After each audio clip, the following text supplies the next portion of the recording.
Je vous remercie une fois encore pour cette occasion que vous m'offrez pour parler au nom de l'administration du Trésor, qui est sélectionnée dans les administrations intelligentes pour cette phase de DSI Award 2022.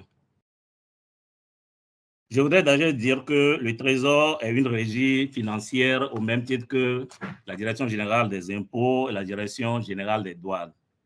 Le Trésor, en tant que régie financière, est chargé de collecter les recettes non fiscales pour le compte de l'administration publique.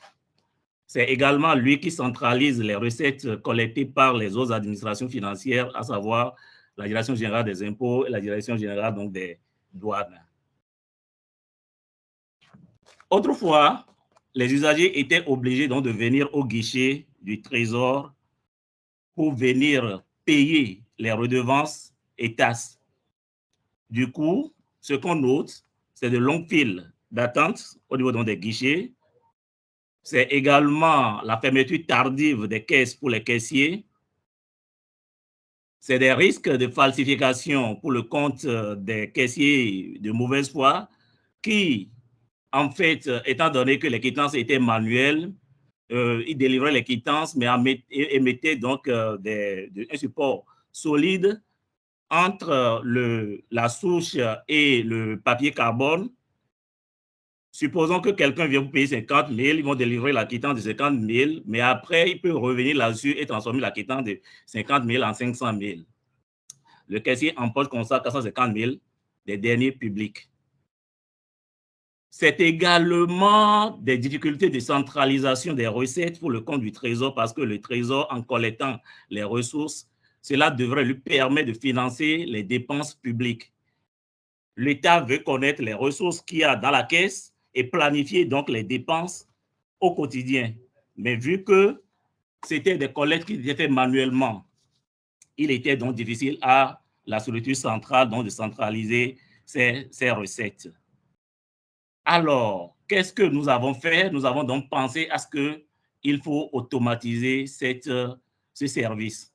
En 2014, nous l'avons effectivement automatisé et désormais, les usagers en venant reçoivent leur quittance qui est délivrée directement de notre système d'information, mais sur du papier sécurisé que l'État achetait et qui revenait également encore cher pour l'État. Mais là, il faut noter que le Trésor est installé dans tous les départements et dans toutes les communes de notre pays. Et nous n'avons pas en ce moment une interconnexion entre les postes comptables déconcentrés et les services centraux. Du coup, les clients viennent effectivement au niveau donc, des guichets, se font délivrer donc, les quittances sur du papier sécurisé, mais on avait toujours la difficulté de centralisation donc, des recettes. Et donc, vers les années 2019, nous avons migré la plateforme vers une plateforme web et qui permet donc désormais à ce que nous ayons une base centralisée et donc du coup, quel que soit l'endroit où un usager vient payer, au niveau de la direction, nous avons le point minute par minute et du coup, l'État est libre dans la planification donc, des dépenses. Mais là encore, c'est que l'obligation était faite aux usagers de se présenter au niveau donc, des guichets du Trésor pour faire les paiements. Qu'est-ce que nous avons fait? Nous avons donc dit non, il faut donc qu'on profite un peu de l'avancée technologique, qu'on profite également de ce que l'intervention de la COVID-19 dans le paysage et dans l'écosystème devrait également changer un certain nombre de choses. Et également, le PAG, à travers le pilier 2 de la stratégie 4, qui prône la transformation structurelle de l'économie nationale via le numérique, tous ces facteurs nous ont amenés à aller à une digitalisation. Et donc, aujourd'hui, nous avons digitalisé la plateforme et nous avons pu API qui permet de faire en dehors donc, des paiements qui se faisaient donc, en espèces au niveau des guichets. Donc, l'API nous a permis d'intégrer les paiements par les canaux digitaux, mobile money et carte bancaire. Donc, nous avons utilisé le canal des opérateurs GSM, MTN et Move, et nous avons également utilisé les cartes bancaires. Qu'il vous souvienne que avec l'avènement donc de la COVID-19, tout usager qui devrait voyager doit faire le test COVID. Et donc, c'est notre plateforme, c'est notre API qui a été mise à la disposition du centre de surveillance sanitaire et qui donc est utilisée d'ailleurs jusqu'à aujourd'hui pour délivrer les quittances aux usagers. Les modes de paiement qui sont appliqués aujourd'hui au niveau de la plateforme, comme je le disais, il y a l'espèce, il y a les mobile money, donc MTN Money et Flows, et il y a les cartes bancaires, mais évidemment, l'espèce continue. Le souci, c'est que dans un futur proche, nous voulons supprimer entièrement la circulation de l'espèce au niveau de nos guichets. Les structures qui utilisent cette plateforme, c'est tous les postes comptables du Trésor, les services centraux, les services au niveau donc des directions départementales, ce que nous appelons donc les directions, les trésoreries départementales, autrefois appelées recettes des finances, et les trésoreries communales qui sont au niveau donc des communes, autrefois appelées recettes perception. Mais en dehors de ces postes du Trésor, il y a ce que nous appelons les services intermédiaires de recettes également qui utilisent la plateforme. Les services intermédiaires de recettes, c'est toute structure étatique ou semi-étatique qui collecte de l'argent pour le compte de l'État. Au nom de ces structures, de ces services intermédiaires de recettes, je peux citer par exemple CNSR, les directions départementales des ministères de l'enseignement supérieur, secondaire et puis primaire, et beaucoup d'autres directions. Dans tous les cas, au niveau donc de tous les ministères, pratiquement, il y a un service intermédiaire donc de recettes. L'impact que cela a aujourd'hui sur la population, c'est que aujourd'hui, nos citoyens tirent grandement profit de cette plateforme. Aujourd'hui, nos citoyens ne sont plus obligés donc de venir au niveau des guichets du Trésor pour payer. Ils restent chez eux, ils font leur paiement, ils ont la quittance en ligne et puis ils peuvent faire les opérations qu'ils veulent avec. C'est vrai qu'à un moment donné, on a eu une difficulté, c'est celle qui consiste à ce que certaines structures de l'État ne reconnaissaient pas ces quittances numériques. Évidemment, ce n'était pas de la faute de ces structures parce que nous n'avons pas communiqué suffisamment autour donc, de la plateforme. Et quand nous avons eu vent donc, de cela, nous avons pris donc les dispositions pour que désormais les structures soient informées de ce que il y a une plateforme comme ça au Trésor qui permet la délivrance des quittances numériques. Les structures qui utilisent aujourd'hui notre plateforme à travers l'API qu'on a mise à leur disposition, je vais citer par exemple la DEC Enseignement Supérieur qui a intégré l'API à sa plateforme et qui aujourd'hui permet donc aux postulants de payer les frais d'examen à travers l'API du Trésor que nous appelons Trésor Paye. Nous avons également la Direction générale des impôts qui est actuellement en train de faire la phase pilote de mise en production. Les tests sont déjà terminés pour ce qui concerne le volet encaissement de AIB, 5% de AIB. Il y a la Direction générale des douanes également qui a intégré l'API pour ce qui concerne toutes les redevances qui ne passent pas par la Ségub. Alors, le lien qu'il y a aujourd'hui entre Equitance et l'API Trésor Paye, c'est juste que l'API permet de faire donc les paiements, c'est donc une plateforme de paiement numérique, mais au moment de l'utiliser, les structures donc, de l'État qui ont déjà des plateformes qui permettent d'entrer donc les informations de base et qui ont besoin donc d'une quittance, intègrent notre plateforme, notre API à leur plateforme pour payer donc les quittances. Les autres structures qui n'en ont pas, nous réfléchissons alors avec elles et nous déployons directement la plateforme à leur niveau.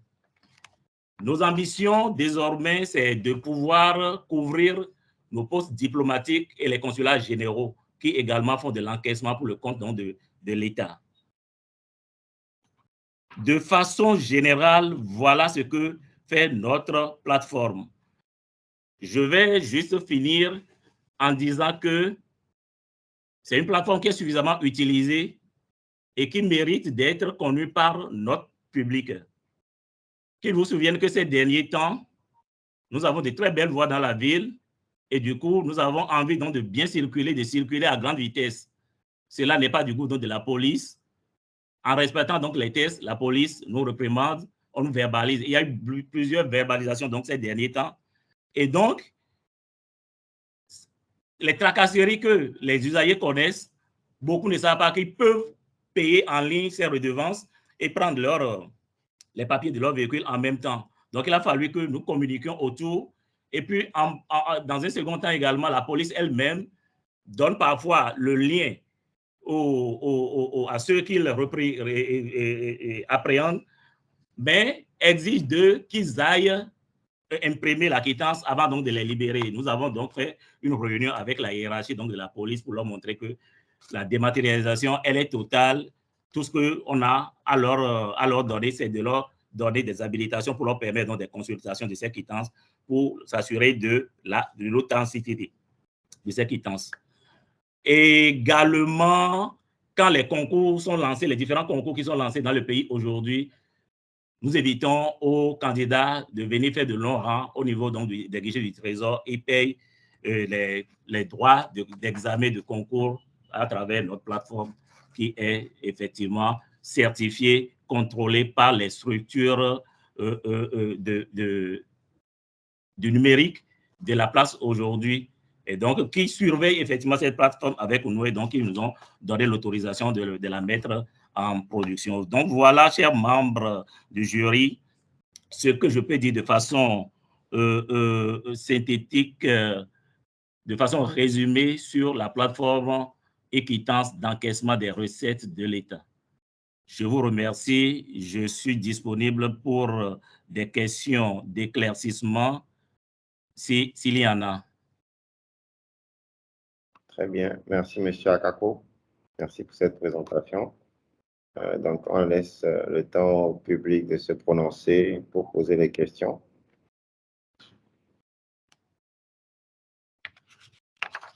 Donc, Madame Karine Bédier, première question, allez-y. Il reste 2 minutes 30 secondes. Vous avez la parole. Oui, bonjour, Monsieur Messon, bonjour, Monsieur Akako, et bonjour, merci pour l'exposé. Bon, là, moi, personnellement, je me suis déjà fait arrêter 3 fois sur la voie et je ne savais pas qu'il y avait la possibilité de payer via mon téléphone. Donc, je suis très intéressée si je peux avoir le lien pour aller sur le site est payé. C'est vrai que je ferai attention désormais, mais quand même, si je peux avoir le lien, ça m'arrangerait. Merci bien. Merci bien, madame. Je donnerai la procédure, je mettrai la procédure à la disposition du jury pour que le jury le partage avec tous ceux qui sont dans ce call et tous ceux qui pourraient revisiter le call. D'accord, merci. Très bien. Je pense que, M. Togo, si vous avez une question. Oui, j'ai une question pour M. Akako. Allez-y. Merci beaucoup, M. Akako, pour cette belle présentation. Ma préoccupation est la suivante. Est-ce que Trésor Paye n'est pas un concurrent des différents agrégateurs aujourd'hui de paiement? Merci, M. Tobossi. Trésor Paye n'est pas un concurrent des autres agrégateurs. D'ailleurs, nous avons travaillé avec les agrégateurs. Nous ne sommes pas venus pour sortir les agrégateurs de l'écosystème. Pas du tout. Nous pensons que nous devons continuer par travailler avec les agrégateurs. Mais ce qu'il y a, le Trésor a besoin de connaître combien sont rentrés dans les caisses de l'État au jour le jour. Quand les agrégateurs, les structures qui sont passées par les agrégateurs, c'est bien, mais cela fait que les fonds dorment chez l'intermédiaire avant de venir dans les caisses de l'État. Le souci de l'État aujourd'hui, c'est que dès que l'argent quitte le contribuable, ça vient directement dans les caisses de l'État sans passer par un intermédiaire.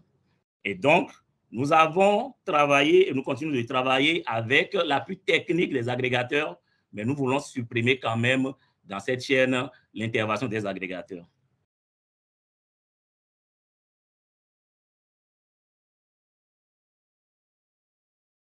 Très bien. Merci. Merci pour votre réponse. Je pense qu'on va prendre une dernière question avant de passer au prochain candidat. Monsieur Vincent de Paul Mimeto, allez-y. Ok, merci. Je remercie M. Akapo pour cette présentation de Equitances qui est quand même très intéressant. Et je voudrais savoir, est-ce que, à part les structures financières qui les sollicitent, est-ce que d'autres structures peuvent toujours bénéficier de la plateforme Equitance? Merci. Comme je l'ai déjà dit tout à l'heure à M. Toubossi, nous ne voulons pas être des concurrents des agrégateurs. Donc, nous voulons rester vraiment focus sur notre cible. Notre cible, c'est tous ceux qui interviennent, ceux qui font des paiements pour le compte de l'État. Donc, nous ne voulons pas aller vers les autres. Non, cela ne nous intéresse pas.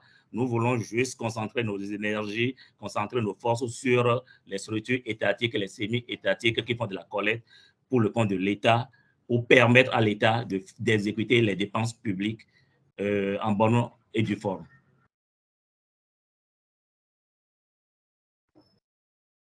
Très bien. OK. Merci, merci, M. Akapo, pour la présentation.